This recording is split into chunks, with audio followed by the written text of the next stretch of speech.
அடிமை அதிபதியான கதை.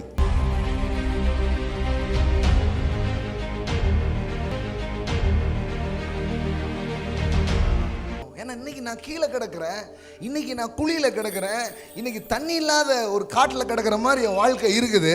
எனக்கு நம்பிக்கை இருக்குதா? உங்களுக்கு தான் இந்த கதை. அப்படி கிடக்கிற உங்களை புழுதிலிருந்து தூக்கி குப்பையிலிருந்து உயர்த்தி உங்களை பிரபுக்களோடு ராஜாக்களோடு உட்கார செய்கிற ஒரு சுவிசேஷம். ஆமென், ஆமென். இத பேசுறது எனக்கு சலிப்பே கிடையாது. ஆமென். ஏன்னா இப்படிப்பட்டவங்களுக்கு பேசுறதுக்கு தான் நான் வந்திருக்கிறேன். ஆமென். குழியில கிடக்கிறீங்களா? வாழ வழி தெரியாம இருக்கிறீங்களா? வாழ்க்கையில் ரொம்ப கீழான நிலையில் இருக்கிறீங்களா?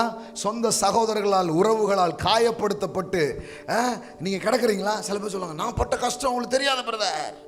இல்லை, எல்லா பிரதரும் ஒரு கஷ்டம் பட்டிருக்காங்க பிரதர். கஷ்டம் படாத ஆளே கிடையாது. சில சொல்லுவாங்க, அதில் போட்டிக்கு வருவாங்க, ஏன் கஷ்டம் தான் பெருசு. சரி வச்சுக்கோங்க, நான் பட்ட மாதிரி யாரும் பட்டதில்லை அப்படின்னு எல்லாருமே சொல்கிறாங்க. பார்த்துருக்கீங்களா? கக்கைக்கு தன் குஞ்சு பொன் குஞ்சு மாதிரி அவங்கவுங்களுக்கு அவங்கவுங்க கஷ்டம். எல்லாருமே அஃபண்டை சந்திச்சிருக்கிறோம். வாழ்க்கைக்குள்ள ஒரு தாக்கத்தை சந்திக்காத ஆள் யாருமே கிடையாது. அப்படி சம்திங் நம்ம லைஃப்ல என்ன பண்ணிருக்குது, நடந்திருக்குது. அண்ணன் தம்பி பண்ணா அங்க போய் பார்த்தா அங்க இன்னொரு அம்மா என்ன பண்ணிடுச்சு, பொய்யான குற்றச்சாட்டு போட்டு எங்க போயிட்டான். இது குழி பார்த்தீங்கன்னா, அது பார்த்தீங்கன்னா கெட்ட பேர். யோசிப்பை பார்க்குறவன் மூரை அப்படி பார்க்குறான், டேய் இந்த பெண்ணடா பத்தலை தெரியுது, அவன் பண்ணால் பண்ணியிருப்பான்டா. எப்படி இருக்கும் பாருங்க அவனுக்கு. குற்றச்சாட்டு, குழியும் குற்றச்சாட்டுகளையும் சந்திச்சு தான் என்ன பண்ணுறான், போகிறான். ஆனால் அவன் யோசித்து பார்க்கல, இந்த குழி கோபுரமாய் மாறினது போல் இந்த சிறைச்சாலையிலிருந்து நான் சிங்காசனம் செல்லுவேன். இன்னைக்கு ரெண்டு சொல்ற பாருங்களேன், பிட் டு பேலஸ். எல்லாம் சொல்லுங்க, bit to palace, prison to palace.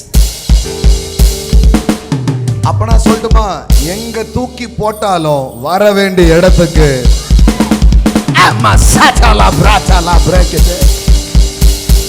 ஆமா. உங்களை குழியில போடலாம், உங்களை சிறையில போடலாம், எங்க வேணாலும் போடலாம். நீ எங்க வேணாலும் போடு. என் பிள்ளைய நான் கொண்டு வர வேண்டிய நேரத்துல கொண்டு வர வேண்டிய இடத்திற்கு நான் கொண்டு வந்து சேர்ப்பேன். ஆமென்.